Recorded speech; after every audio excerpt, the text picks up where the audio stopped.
journey begins as dramatic and sudden changes are sweeping over the land. The approaching storm may seem violent and destructive to us, but to nature, it's a new beginning in the cycle of life.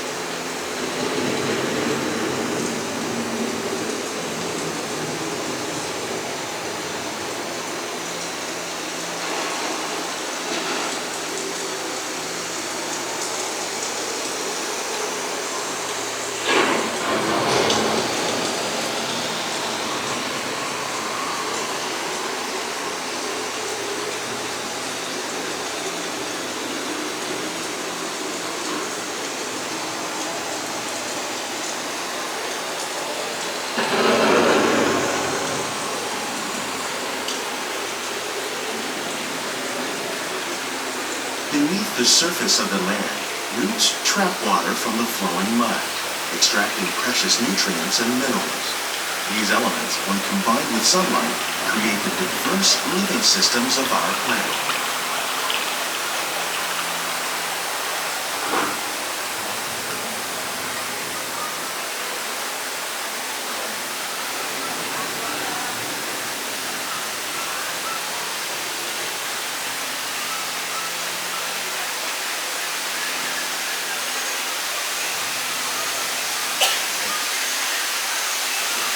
One of those living systems is the rainforest, home to the most amazing concentration of life on our planet. These dense and beautiful forests cover only a tiny portion of the Earth's surface, but they contain more than half of its plant and animal species. Rainforests are also extremely rich in productive living systems, providing us with oxygen, food, medicines, and other elements essential to our lives.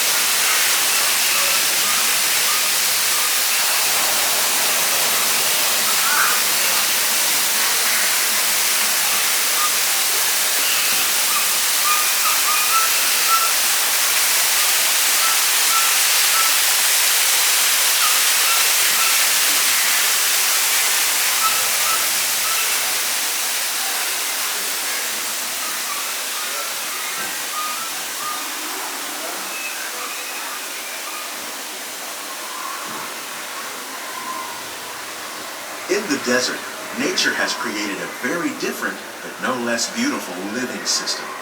And while this arid landscape may seem lifeless, it is very much alive. The plants and animals that have learned to survive in these harsh conditions make use of what little water they can find and avoid the scorching rays of the relentless sun.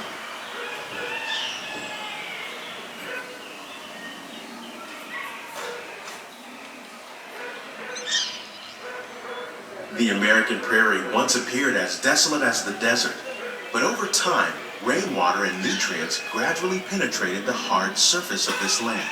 Even the hooves of the mighty buffalo helped create the rich soil that would one day become home to the American farm.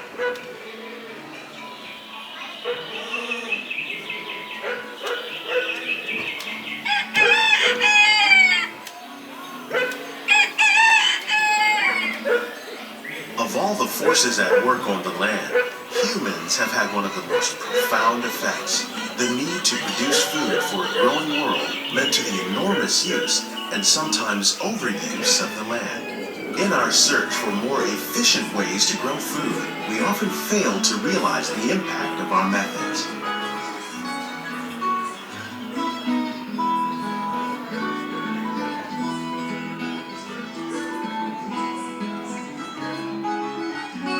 Today, we're learning to live with the land, discovering better ways to grow food that will assure both human and environmental well-being.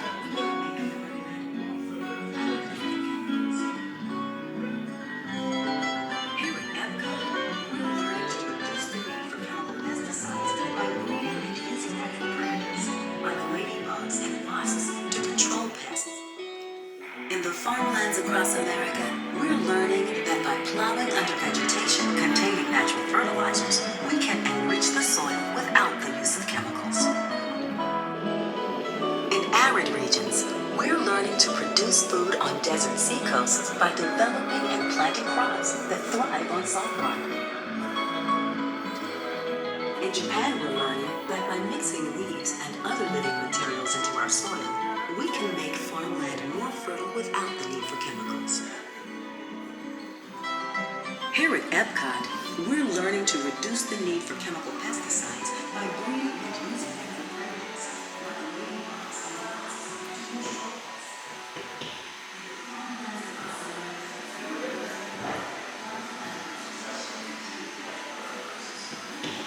How will we meet tomorrow's growing needs for food production, yet still respect the needs of the land?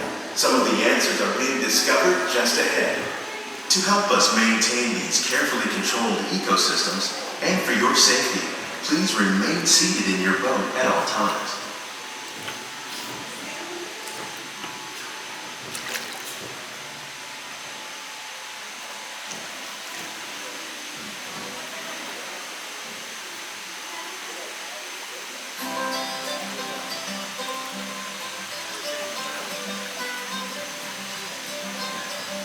Welcome to our Glimmering greenhouses, where scientists from Epcot and the U.S. Department of Agriculture illuminate the wondrous gifts we receive from the land. Join us as we ring in the most bountiful time of the year.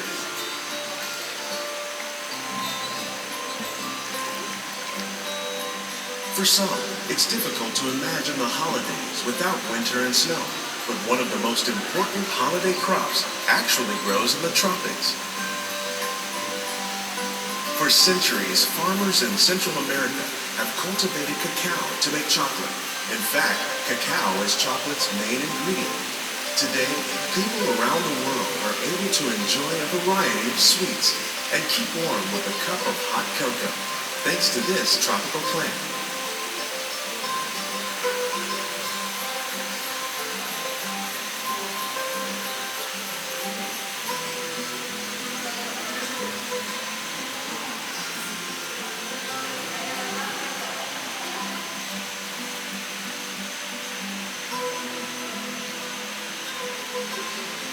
For your safety, please remain fully seated at all times.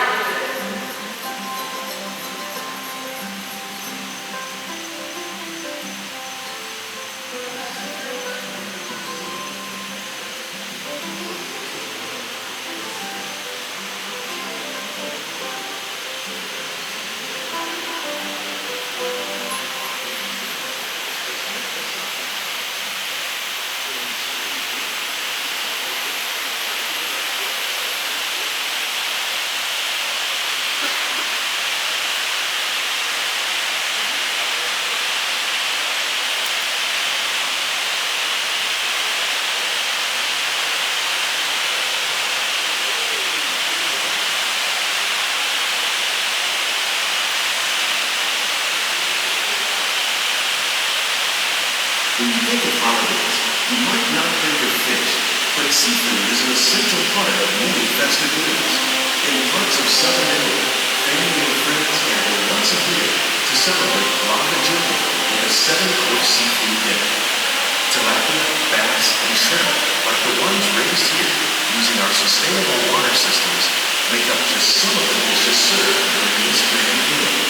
Today, in the United States, the tradition is known as the Feast of the Seven Fishes.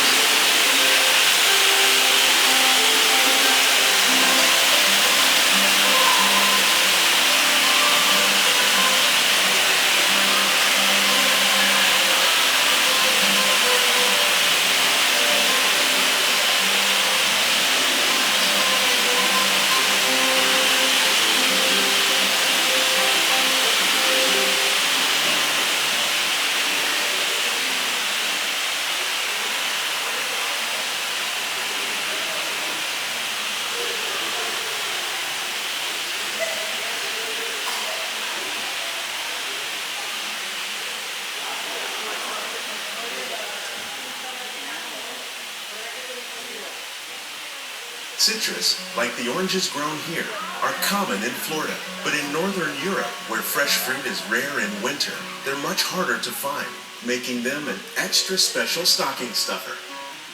During Chinese New Year, these vibrant fruits are given as gifts of good fortune.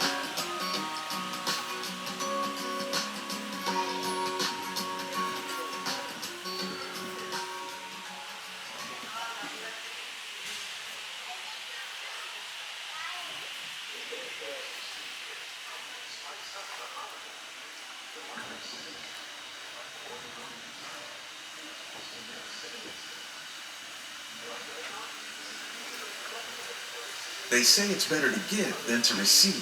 And in this greenhouse, we're celebrating the holidays by giving back to the land using innovative farming techniques.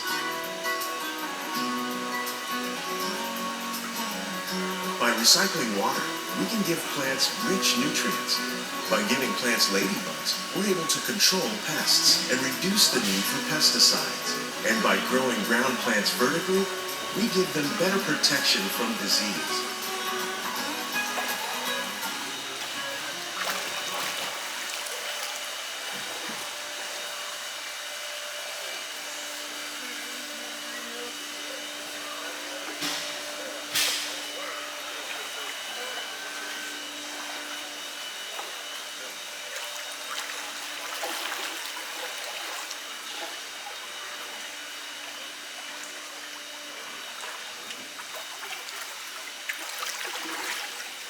With these gifts, our plants can grow an abundance of festive vegetables. This greenhouse alone grows a bountiful 15 tons of produce each year. When we give more, we receive more, making the most of the land's green gifts.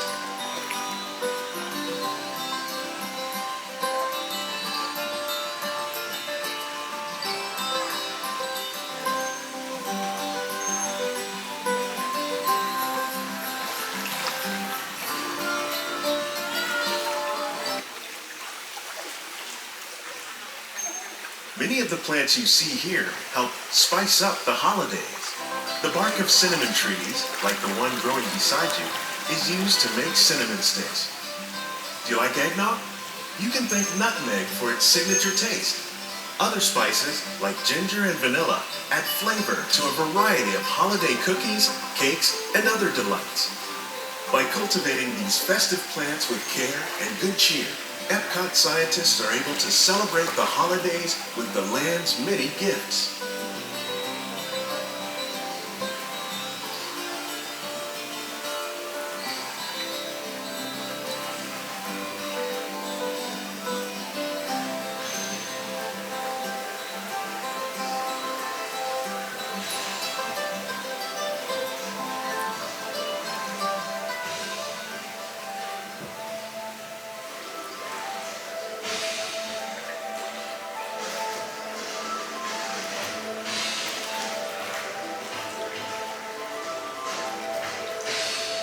These greenhouses represent just a fraction of the work being done worldwide to produce bountiful harvests for our growing population.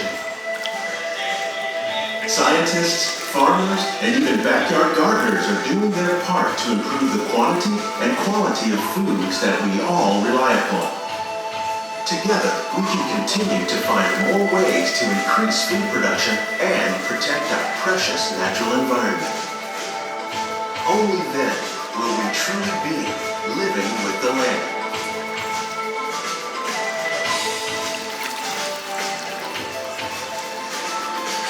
On behalf of Walt Disney World, we hope you've enjoyed this unique journey through our living laboratories. If you'd like a closer look, then check out the Behind the Scenes walking tour. It's a chance for the whole family to get up close and personal with the plants and growing techniques in our laboratories. Please keep your hands and feet inside the boat and remain seated until the boat comes to a complete stop.